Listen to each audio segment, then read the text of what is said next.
네, 오늘도 하늘의 기쁨이 충만하시기 바라겠습니다. 오늘 말씀은 베드로전서 5장 2절에서 4절 말씀입니다. 너희 중에 하나님의 양무리를 치되 억지로 하지 말고 하나님의 뜻을 따라 자원함으로 하며 더러운 이득을 위하여 하지 말고 기꺼이 하며 맡은 자들에게 주장하는 자세를 하지 말고 양무리의 본이 되라. 그리하면 목자장이 나타나실 때에 시들지 아니하는 영광의 관을 얻으리라. 아멘. 오늘 말씀 2절에 보면 너희 중에 있는 하나님의 양무리를 치되 이렇게 말씀하고 있는데 교회 지도자들이 해야 할 일이라는 것입니다. 교회 지도자들이 할 일이 양무리를 치는 일인데 이것을 목양이라는 그런 단어로 설명할 수 있습니다. 이 목양은 성도들을 돌보는 일인 것이죠. 그래서 하나님이 교회 지도자들을 세운 이유가 성도들을 돌보게 하는 것이다. 이런 의미가 되는데 여기는 몇 가지 중요한 의미가 담겨 있습니다. 첫 번째는 성도가 구원받으면 그것이 끝이 아니다라는 겁니다. 이제 신앙생활이 시작되었기 때문에 돌봄이 필요하다. 목양이 필요하다라는 것이죠. 둘째는 믿음이라는 것은 성숙한 믿음도 있고 미숙한 믿음도 있다. 한번 믿었다고 해서 자동적으로 성숙해지는 믿음이 아니라는 거죠. 미숙한 믿음이 이제 성숙한 믿음으로 나아가려면 목양이 필요하다라는 의미가 담겨 있고요. 세 번째는 지도자들은 섬길 줄 알아야 되고 성도는 섬김을 받을 줄 알아야 한다. 지도자들이 계속 섬김을 받으려고 그러면 안 되죠. 섬겨야 하고 또 성도는 다 된 것이냐 섬김을 받을 줄 모르면 안 되고 겸손히 섬김을 받을 줄 알아야 된다. 이런 의미가 담겨 있습니다. 자, 이런 맥락에서 목양이라는 것이 절대적으로 중요한데 그런데 아무렇게나 목양을 해서는 안 되겠지요. 자, 그러면 교회 지도자들이 성도들을 목양해야 되는데 어떻게 목양을 해야 하는 것일까요? 첫 번째는요. 교회 성도는 하나님의 양임을 잊지 말고 교회 지도자들이 교회 성도들을 목양해야 된다라는 겁니다.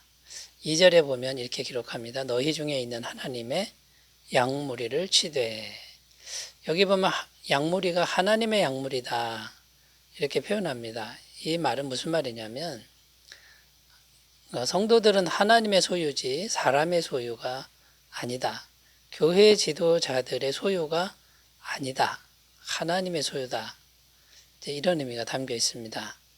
여기에 담겨 있는 여러 가지 의미가 있는데 첫 번째는 성도님들을 함부로 대하거나 차별 대우해서는 안 된다. 이런 의미가 담겨 있는 거죠.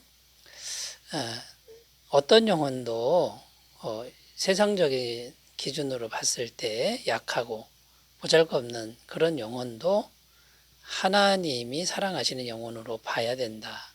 이런 의미가 됩니다.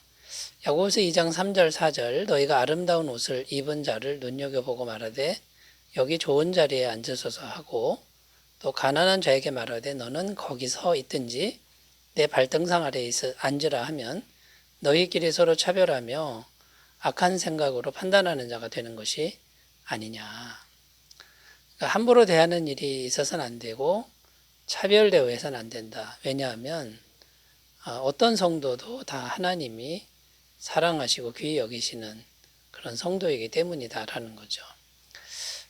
또 성도가 하나님의 양임을 잊지 말아야 한다. 여기에 담긴 의미는요.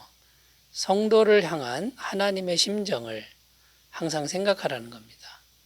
하나님의 심정이 무엇입니까? 요한복음 10장 14절 15절에 나와 있는데요.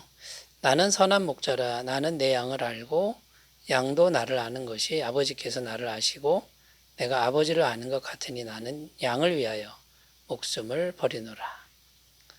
성도를 위하여 목숨을 버리는 그 하나님의 심정을 항상 생각하라는 것이죠. 그리고 하나님의 약물이다 했을 때, 그러면 교회 지도자들은 청직일 뿐입니다. 관리자일 뿐이라는 거죠. 마지막 날에 반드시 하나님이 결산하신다. 성도들을 어떻게 목양했는지에 대해서 결산하실 때가 있음을 기억하라. 이런 의미가 담겨 있습니다. 마태복음 24장 48절 51절 만유가 악한 종이 마음에 생각하기를 주인이 더디 오리라 하여 동료들을 때리며 술 친구들과 더불어 먹고 마시게 되면 생각하지 않는 날 알지 못하는 시각에 그 종의 주인이 이르러 엄히 때리고 외식하는 자가 받는 벌에 처하리니 거기서 술 피울며 이를 갈리라. 하나님이 반드시 결산한다는 것을 기억하라는 의미가 있습니다. 왜냐하면 하나님의 약물이기 때문인 것이죠. 자, 그래서 교회 지도자들이 성도님들을 목양할 때 그 바람직한 목양 자세는요, 내 소유가 아니다. 내가 함부로 해서는 안 된다. 어떤 영혼도 귀하게 여기는 그런 마음으로 목양을 해야 될 줄로 믿습니다. 자, 우리 모두 이런 마음을 가졌으면 좋겠습니다. 자, 두 번째로 가보겠습니다. 교회 지도자들이 가져야 될 목양 자세 두 번째는요, 게으름과 물욕과 권력욕을 조심해야 한다라고 말씀하고 있습니다. 2절 3절 읽겠습니다. 너희 중에 있는 하나님의 약물이를 치되 억지로 하지 말고 하나님의 뜻을 따라 자원함으로 하며 더러운 이득을 위하여 하지 말고 기꺼이 하며 맡은 자들에게 주장하는 자세를 하지 말고 약물이의 본이 되라. 자, 여기 보면 뭐뭐 하라 또는 뭐뭐 하지 말라 이런 표현이 반복되고 있는데 세 가지를 말씀하고 있습니다. 첫째는요, 억지로 하지 말고 자원함으로 하라 이런 표현이고요. 둘째는 더러운 이득을 위하여 하지 말고 기꺼이 하라. 셋째는 주장하는 자세를 하지 말고 약물이의 본이 되라. 뭐뭐 하지 말고 뭐뭐 하라 이렇게 이제 세 가지를 말씀하는데 이 세 가지를 권성수 목사님은 이렇게 요약을 합니다. 그러니까 이 세 가지는요, 경계의 말씀이라는 거죠. 조심하라라는 말씀인데 게으름과 물욕과 권력욕. 그러니까 첫째는 게으름이고요. 둘째는 물욕, 셋째는 권력욕을 조심하라는 경계의 말씀으로 주셨다. 이렇게 이 본문을 주석했습니다. 정확한 분석이라는 생각이 듭니다. 이 게으름과 물욕과 권력욕은 인간의 가장 근본적인 죄의 목록들이라는 거죠. 교회 지도자들이 가장 근본적인 죄의 이 목록들을 극복하지 못하면 교회에 심각한 문제가 생길 수밖에 이제 없다라는 겁니다.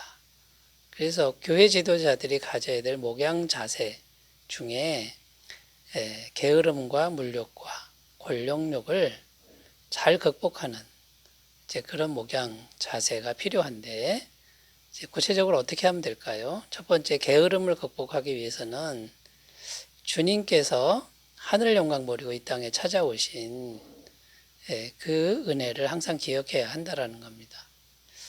영광이 충만한 하나님이 하늘에 계셔도 충분한데 이 낮고 낮은 죄로 가득한 이 땅에 친히 찾아오신 것, 이것을 생각한다 그러면 우리가 어찌 게을러서 앉아있을 수 있겠느냐라는 겁니다. 요한일서 4장 19절 우리가 사랑함은 그가 먼저 우리를 사랑하셨습니다. 그 하나님의 찾아오신 사랑을 생각하면 게으름을 이제 극복할 수 있다라는 거고요. 게을러지면 이러면 안 되지라는 마음이 이제 생길 수밖에 없다라는 거죠. 마태복음 1장 23절 보라 처녀가 잉태하여 아들을 낳을 것이요 그의 이름은 임마누엘이라 하리라 하셨으니 이를 번역한즉 하나님이 우리와 함께 계시다 함이라.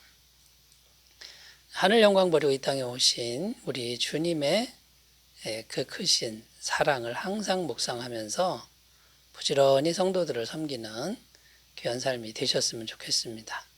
자, 두 번째, 물욕을 극복해야 되는데 물욕을 극복하기 위해서는 하나님이 넉넉히 공급해 주시는 걸 믿어야 한다라는 겁니다. 이 물욕이 왜 생깁니까? 없을 것 같으니까, 없는 것 같으니까 욕심이 생기는 거죠. 그런데 항상 살아계신 하나님이 넉넉하게 공급하신다 그러면 그 물욕을 극복할 수 있다라는 겁니다. 빌립보서 4장 19절 나의 하나님이 그리스도 예수 안에서 영광 가운데 그 풍성한 대로 너희 모든 쓸 것을 채우시리라. 이 믿음을 가지셨으면 좋겠습니다. 세 번째, 권력욕을 극복하기 위해서는 예수님의 겸손을 항상 묵상하는 것이죠. 빌립보서 2장 5절 8절 너희 안에 이 마음을 품으라.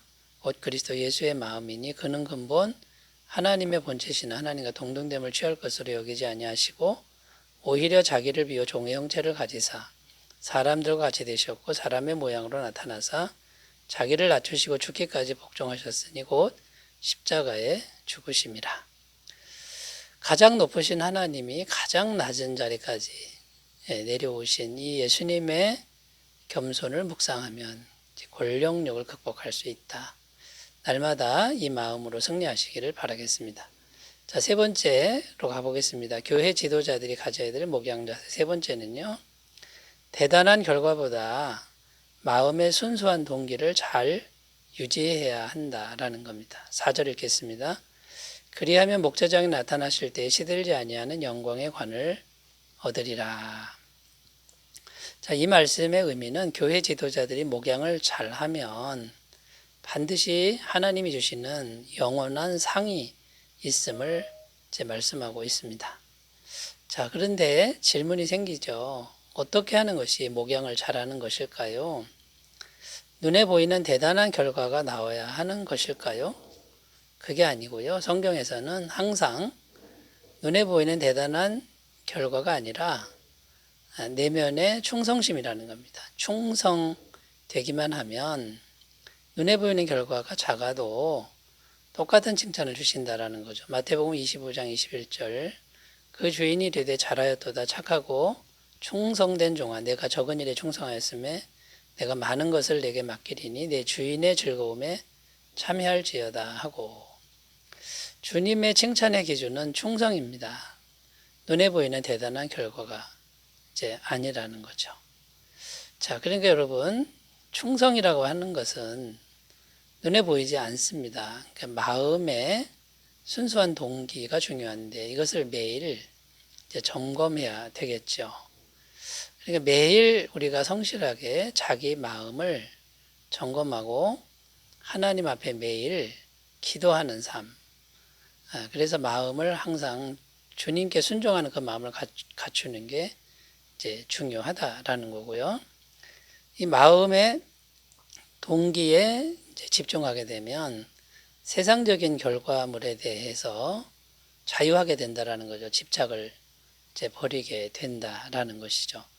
이 말씀은 다른 말로 세상적인 기준에 의한 성공, 그러니까 많아야 되고 열매가 많아야 되는 이런 세상 성공에서부터 자유하게 되고 그래서 수단과 방법을 가리지 않는 죄를 짓지 않는 그런 삶의 모습이 아름답게 나타날 줄로 믿습니다. 그래서 대단한 결과보다 마음의 충성심, 충성, 성실함 이런 걸로 잘 섬기시길 바라겠습니다.